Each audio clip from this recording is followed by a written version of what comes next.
Hôm nay chúng ta sẽ quay ngược về thời gian thế kỷ 19 để kể một câu chuyện mà người Trung Quốc gọi là quốc sỉ, nỗi nhục quốc gia không bao giờ quên. Đó là Hiệp ước Nam Kinh được ký vào ngày 29 tháng 8 năm 1842. Trung Quốc thời nhà Thanh, đầu thế kỷ 19, vẫn còn tự coi mình là Thiên Triều. Triều đình ở Bắc Kinh tự gọi mình với cái tên đầy đủ là Thiên Triều Thượng Quốc, nghĩa là đất nước cao quý nhất dưới bầu trời này. Họ nhìn các nước khác, đặc biệt là những nước phương Tây xa xôi như Pháp, Anh và gọi đó là Manji, tức là bọn mọi dợ chẳng đáng để mắt tới. Nhưng họ không biết rằng thế giới đã thay đổi liên tục. Để hiểu chuyện này, chúng ta một lần nữa phải quay lại cái thời mà Anh Quốc là đế chế mặt trời không bao giờ lặn. Người Anh mê mẩn trà, lụa và đồ sứ của Trung Quốc. Ở London, các bà quý tộc uống trà Trung Quốc mà phải pha trong ấm sứ Trung Quốc, còn lụa thì khỏi nói, quý như vàng. Thế là mỗi năm, hàng đống bạc từ Anh đã chảy sang Trung Quốc qua cảng Quảng Châu, một cảng hiếm hoi mà nhà Thanh cho phép người nước ngoài buôn bán. Nhưng ngược lại, người Trung Quốc chẳng thèm mua thứ gì của Anh cả. Điều mà chúng ta gọi bây giờ là thâm hụt thương mại. Cán cân thương mại nghiêng hẳn về phía Trung Quốc làm người Anh phải đau đầu. Họ nghĩ mãi rồi tìm ra một cách cực kỳ thâm hiểm để cân bằng. Đó là buôn bán thuốc phiện. Thuốc phiện là gì? Nói đơn giản, nó là một loại ma túy siêu mạnh làm từ nhựa cây anh túc, hút và là nghiện. Nghiện thì chỉ có nước, bán nhà, bán đất để mà mua. Người Anh đã nhập thuốc phiện từ Ấn Độ, lúc đó là thuộc địa của họ, rồi lén lút tuồn vào Trung Quốc qua Quảng Châu. Ban đầu chỉ một vài dương, một vài hòm, nhưng đến năm 1830, số lượng đã lên đến hàng chục nghìn thùng mỗi năm. Một thùng như vậy khoảng 60 cân, các bạn hãy thử tưởng tượng mà xem, cả núi thuốc phiện đã tràn vào, đủ để đầu độc cả một dân tộc. Triều đình nhà Thanh đã cấm thuốc phiện từ lâu, nhưng mà cấm chỉ là cấm. Thực tế thì lại khác. Quan địa phương ở Quảng Châu nhiều người bị mua chuộc, nhắm mắt làm ngơ hoặc là mắt nhắm mắt mở cho bọn buôn lậu hoành hành. Thuốc phiện lan khắp nơi, từ thành thị xuống nông thôn, từ quan lại đến dân đen. Có những gia đình giàu có chỉ vì ông bố nghiện hút mà tán gia bại sản, con cái phải đi ăn mày. Xã hội bắt đầu rối loạn, bạc trong kho nhà Thanh không còn chảy từ trà hay lụa nữa, mà chảy ngược về túi người Anh qua thứ khói trắng chết người này. Triều đình nhà Thanh lúc đó rất đau đầu, và đây là lúc một nhân vật quan trọng xuất hiện, Lâm Tắc Từ.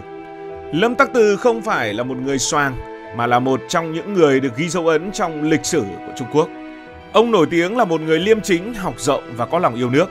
Năm 1838, vua Đạo Quang triệu ông vào cung, giao cho nhiệm vụ gần như là bất khả thi, xuống Quảng Châu và dẹp sạch thuốc phiện. Từ đầu năm sau, năm 1839, Lâm Tắc Từ đặt chân đến Quảng Châu với tư cách là khâm sai đại thần. Ông không mất thời gian, lập tức ra lệnh điều tra, phát hiện ra rằng bọn buôn lậu người Anh dẫn đầu là những tay thương nhân như là William Jardine và James Matheson đang nghiễm nhiên hoạt động ngay dưới mũi triều đình. Người Anh đã dùng tàu nhỏ lén lút cập bến rồi phân phối thuốc phiện qua tay trung gian người Hoa. Lâm Tắc Từ viết thư yêu cầu người Anh giao nộp toàn bộ thuốc phiện, nhưng tất nhiên câu trả lời là không.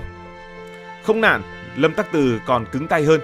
Ông phong tỏa khu vực thương nhân của người Anh ở Quảng Châu, cắt nước, cắt lương thực, ép người Anh phải giao hàng. Cuối cùng sau những tuần căng thẳng, người Anh đã chịu thua và giao ra hơn 20.000 thùng thuốc phiện, một con số khổng lồ, trị giá cả triệu lạng bạc.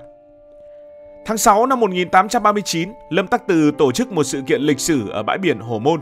Ông tiêu hủy hơn 1.200 tấn thuốc phiện. Người Anh ở Quảng Châu gào lên cho rằng họ bị cướp tài sản, gửi thư về London cầu cứu. Chính phủ Anh vốn đang muốn mở rộng ảnh hưởng ở châu Á, thấy đây là một cơ hội vàng. Cuối năm 1839, chiến tranh đã chính thức bắt đầu. Người Anh mang theo hạm đội hiện đại với tàu chiến bọc thép, đại bác tối tân, lính được huấn luyện bài bản. Còn quan quân nhà Thanh thì sao? Vẫn dùng gươm, giáo, cung, tên, những con tàu cũ kỹ. Chênh lệch như thế, rõ ràng quân đội nhà Thanh không thể địch nổi. Quân Anh đã dễ dàng chiếm ưu thế trên biển, nã pháo và các pháo đài ven sông. Trận đầu tiên diễn ra ở cửa sông Châu Giang, gần Quảng Châu. Quân Thanh cố thủ trong các pháo đài, nhưng đại bác Anh bắn như mưa, tường thành vỡ tan tành. Chỉ sau vài giờ, quân Anh đã chiếm được cửa sông, mở đường tiến sâu vào nội địa. Triều đình lúc ban đầu còn tự tin, nhưng người Trung Hoa đã sai lầm. Năm 1840, quân Anh đánh lên phía Bắc, chiếm đảo Định Hải ở Chiết Giang. Rồi một năm sau, họ tiếp tục đánh chiếm Trấn Hải, Ninh Ba và tiến sát Nam Kinh. Tàu chiến Anh neo đầy sông Dương Tử, pháo nã liên hồi, khói đen mù mịt. Dân chúng Nam Kinh hoảng loạn, quan quân bỏ chạy tán loạn. Vua Thanh ngồi ở Bắc Kinh, nhận tin báo mà mặt cắt không còn giọt máu. Ông ra lệnh cho quan đại thần Kỳ Anh xuống Nam Kinh đàm phán, với hy vọng mong manh là cứu vãn tình thế. Nhưng lúc này thì mọi sự đã rồi, và triều đình nhà Thanh đã phải chấp nhận ký một hiệp ước, đó là Hiệp ước Nam Kinh. Ngày 29 tháng 8 năm 1842, Hiệp ước Nam Kinh được ký kết trên một con tàu chiến của Anh neo ngoài sông Dương Tử. Phía Trung Quốc là Kỳ Anh, một quan lớn từng trung thành với triều đình nhưng giờ bị ép vào thế bí. Ông ta bước lên tàu mặt mày xám xịt, tay run run cầm bút.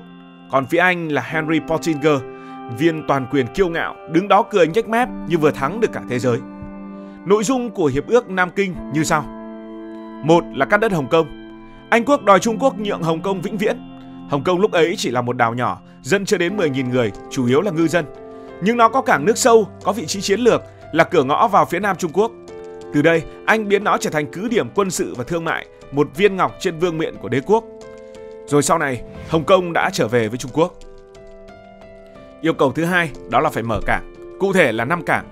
1 Quảng Châu, 2 Hạ Môn, 3 Phúc Châu, 4 Ninh Ba và 5 Thượng Hải bị buộc mở cửa cho người Anh tự do buôn bán. Đây không chỉ là câu chuyện thương mại mà còn là hiệp ước nơi người Anh xây nhà, lập khu định cư, sống như vua ngay trên đất Trung Quốc. Thượng Hải sau này còn trở thành một thành phố phương Tây giữa phương Đông dưới bàn tay của những người nước ngoài. 3 là bồi thường, cụ thể là 21 triệu lạng bạc. Nhà Thanh vừa thua trận, kho bạc đã cạn, giờ còn phải moi tiền ra để trả cho kẻ thù của mình. Số tiền này gồm 6 triệu lạng bạc bồi thường cho số thuốc phiện mà Lâm Tắc Từ đã đốt, 12 triệu lạng cho chi phí chiến tranh, 3 triệu lạng được gọi là nợ thương mại. Dân chúng đói khổ nhưng triều đình vẫn phải còng lưng trả nợ. 4 là về quyền tài phán quân sự. Người Anh phạm tội ở Trung Quốc không bị xử theo luật Trung Quốc mà được đưa về để xử theo luật Anh. Nghĩa là sao? Ví dụ một người Anh say rượu và giết người ở Quảng Châu, quan Trung Quốc cũng không làm được gì, phải để cho người Anh tự xử. Chủ quyền pháp lý của Trung Quốc đã bị xâm phạm như vậy. Và 5 đó là phần thuế cố định 5%. Trung Quốc không được tự quyết thuế nhập khẩu, phải để ở mức thấp cho người Anh tràn vào, hàng Anh tràn vào. Hàng dệt Anh giá rẻ đã ồ ạt nhập vào, làm các xưởng dệt thủ công ở Trung Quốc phá sản và kinh tế nội địa của Trung Quốc thì lại thêm khốn đốn. Ký xong, Kỳ Anh về chiều mà lòng nặng trĩu, còn Henry Portinger thì cười như hoa, chuẩn bị báo công về London. Hiệp ước này không chỉ là tờ giấy, nó là một nhát dao đâm vào lòng tự trọng của cả một dân tộc.